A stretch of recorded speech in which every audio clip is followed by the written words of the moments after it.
Olá, sou Sofia Valverde, do Grupo 7, que vamos falar um pouquinho hoje sobre aspectos das políticas públicas para ciência, tecnologia e inovação. Historicamente, o apoio público para a atividade de pesquisa básica demonstra essencial, principalmente nos países subdesenvolvidos. As atividades nesses países elas são voltadas para a importação, a imitação, a assimilação e o aprimoramento de tecnologias estrangeiras, ressaltando principalmente a relevância do conjunto da universidade e de laboratórios públicos, assim também como a profissionalização da mão de obra. Assim, apresentarão possivelmente uma melhora gradativa e um plausível aperfeiçoamento dos sistemas científicos, contribuindo para o avanço da ciência mundial, apesar do domínio de poucos países, como a União Europeia, o NAFTA e outras associações. Jacob Smuckler ele demonstra em uma das suas obras que o apoio à ciência é menor e menos atraente à população do que os investimentos em fundos militares utilitários.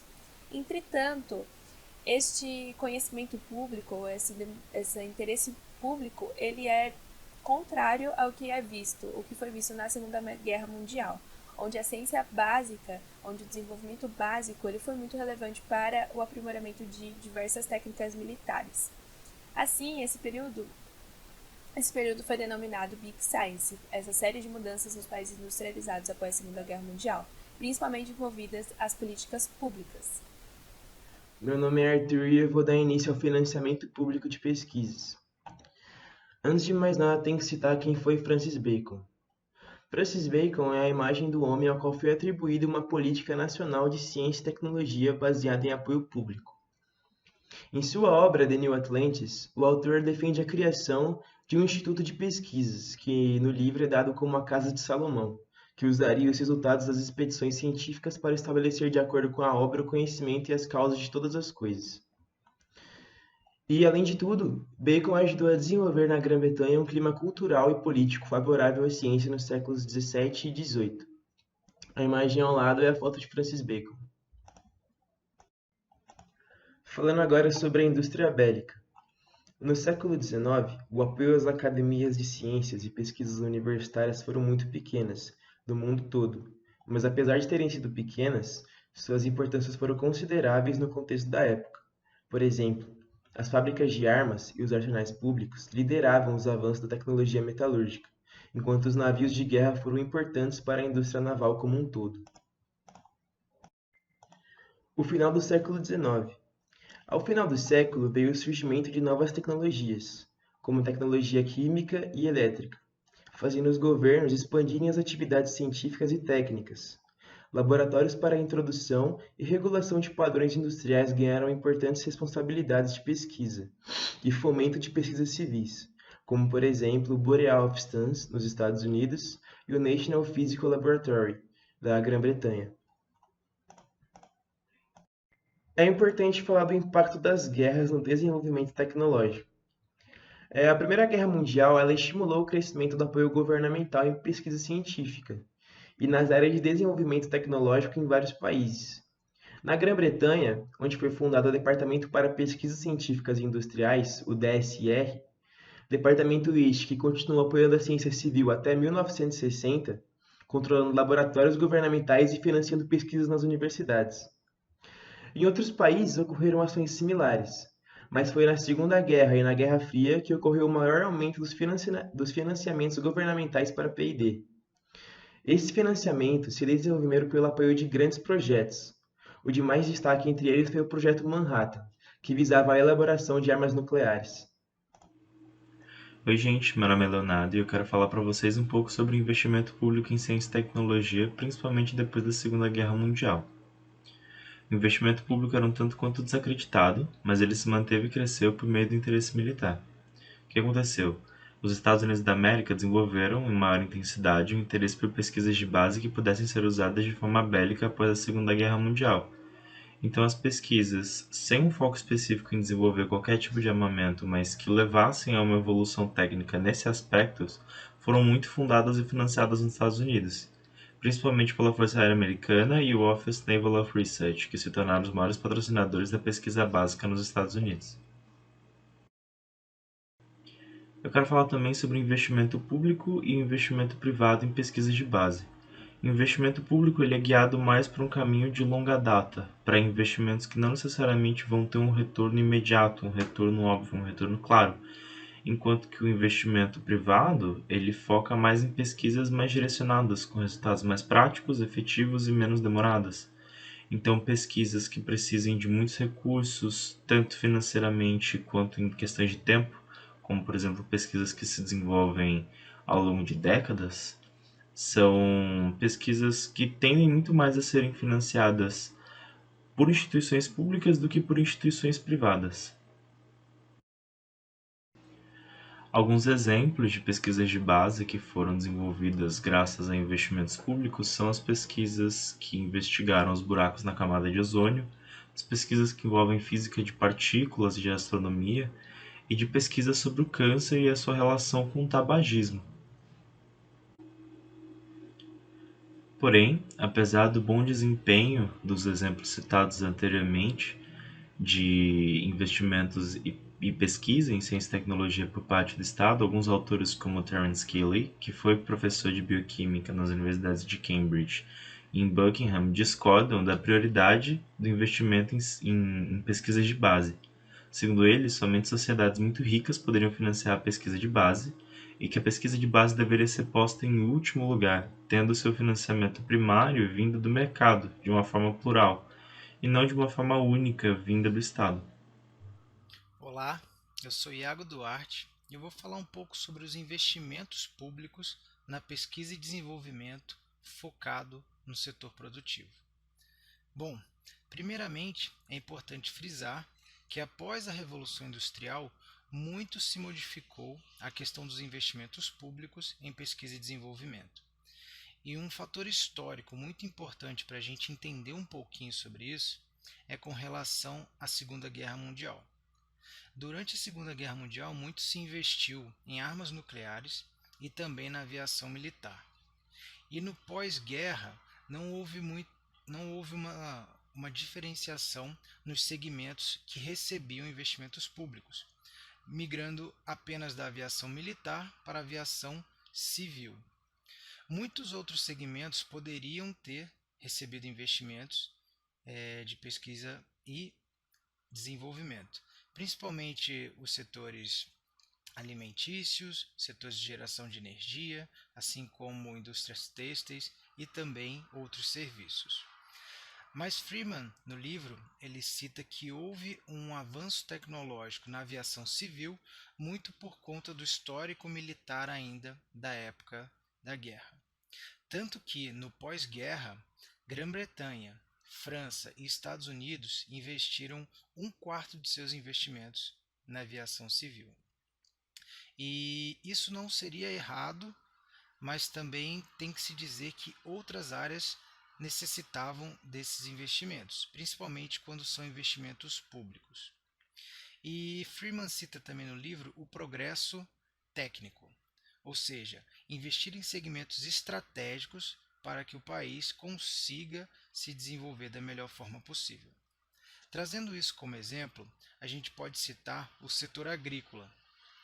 Nos Estados Unidos, entre 1860 e 1960, houve o grande boom com relação à agricultura, passando de uma agricultura que era basicamente familiar para um agronegócio muito forte.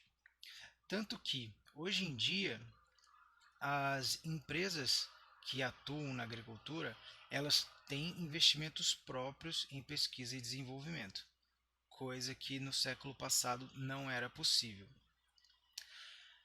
Então, é importante sempre ter essa questão da estratégia para que os investimentos públicos sejam utilizados da melhor forma possível. Bom, e dando sequência no trabalho, agora a gente vai falar um pouco sobre as inovações nos bens de consumo e serviço. Olá, meu nome é Pedro Pinheiro e vou falar sobre as inovações nos bens de consumo e serviços. Os compradores de bens de capital são clientes que possuem noção científica e técnica, que sabem exatamente o que eles precisam e como diferenciar os produtos.